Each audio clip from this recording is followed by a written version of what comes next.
Hello ladies and gentlemen, welcome to Beckett Street, Melbourne. We're here, as you know, to let the government know that we're not going to put up with all of these ridiculous proposals that they've got on the table at the moment. Did any of you get down to Phillip Island at the weekend? Ah, good percentage. And what did you think of Stoner's last ride? Yeah, I think he's a pretty good Australian, that lad. I reckon he ought to get more recognition in the general public. I'd like to thank, before we go any further, I'd like to thank the organisers for this. Today came together really out of the internet, and so different people have done different things.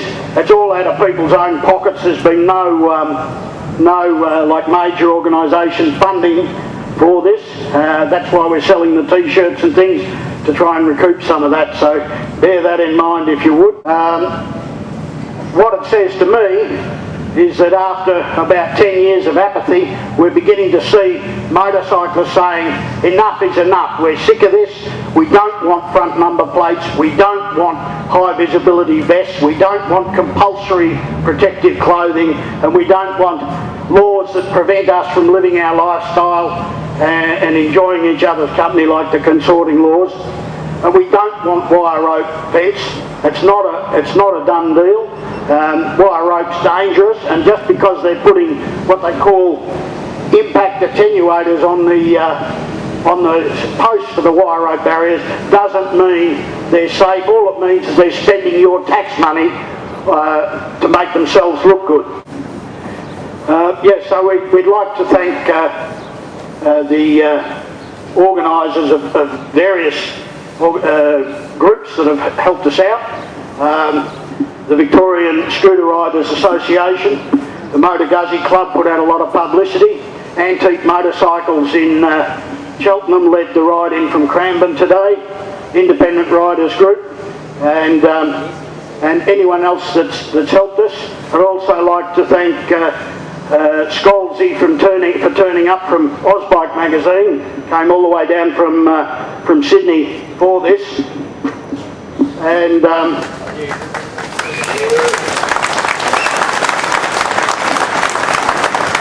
we're here because there's a lot wrong with the way motorcycle and scooter riders are being treated by road authorities across this country, and particularly in this state.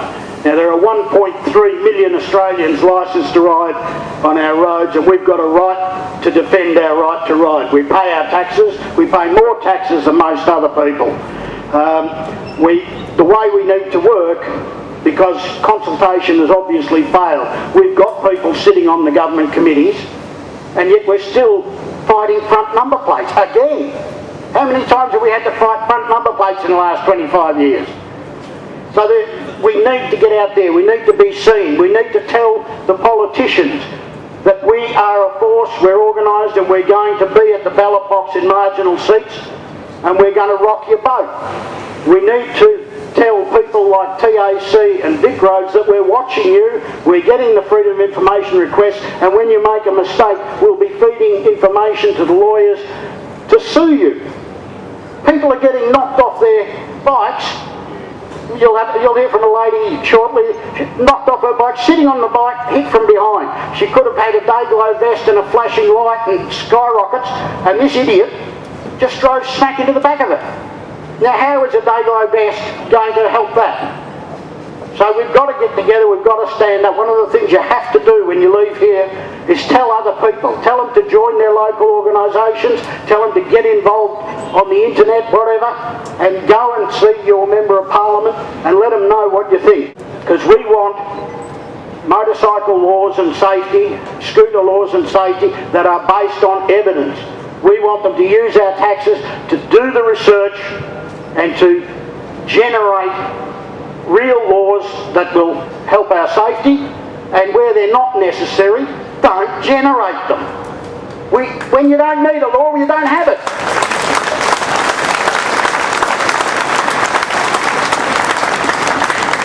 Some people have said to me, you know, oh, look, this business about fluoro vests and compulsory protective clothing is nonsense. It's not happening. There's no, well, On that protest leaflet there, and there's a box of them here, you're welcome to take it away with you, there's a link to the police document that was put into the parliamentary inquiry that's running right at this minute. So if you want to see what they're actually proposing and assure yourself that it's not just a furphy, then look it up on the internet. It's real and it's happening. Day-glow vests first came to our notice when a Police Sergeant Gore at the Wangaratta Highway Patrol told a safety forum that fluoro vests would be law in 18 months, and if we didn't like that, we could give up motorcycles. I said no.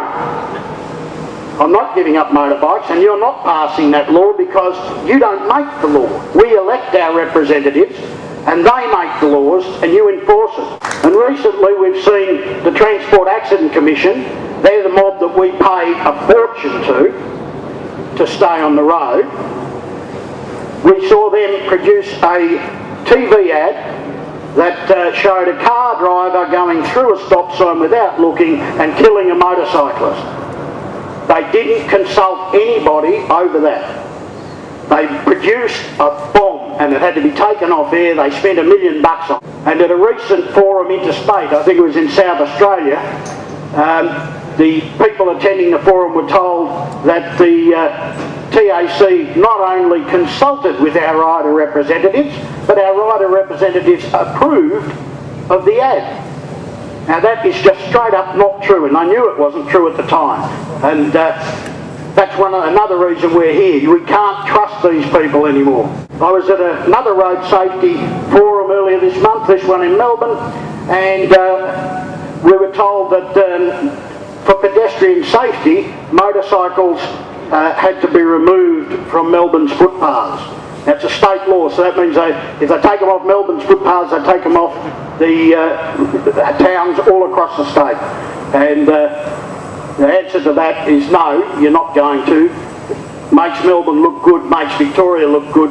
We want to keep our parking rights on the footpath. I was at another road safety forum earlier this month, this one in Melbourne, and we were told that for pedestrian safety, motorcycles had to be removed from Melbourne's footpaths. That's a state law, so that means if they take them off Melbourne's footpaths, they take them off the towns all across the state.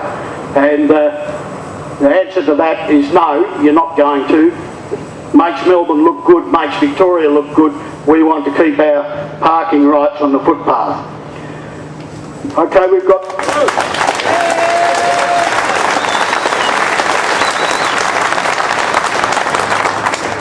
And I thought I was too old for this.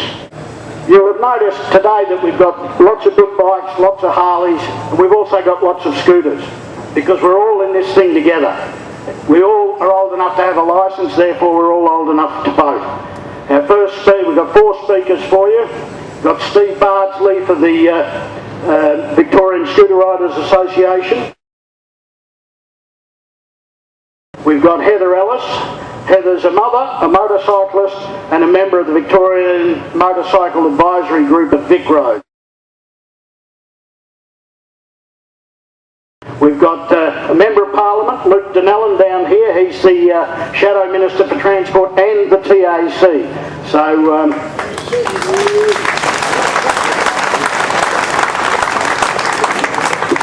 Luke's been listening to what we have to say, and he'll get up and speak to you a little bit later. And then we've got John Voyage from Morris Blackburn Lawyers, who will tell you about the Sorry Mate, I Didn't See You campaign. You'll see a few of their t-shirts around. They also made a TV ad for about 1% of the cost of the TAC ad, and it's 1,000% better than the TAC ad. And that's up on YouTube at the moment. Okay, so having said all of that, I'll hand over to Steve Bardsley for the Scooter Organisation. Thank you.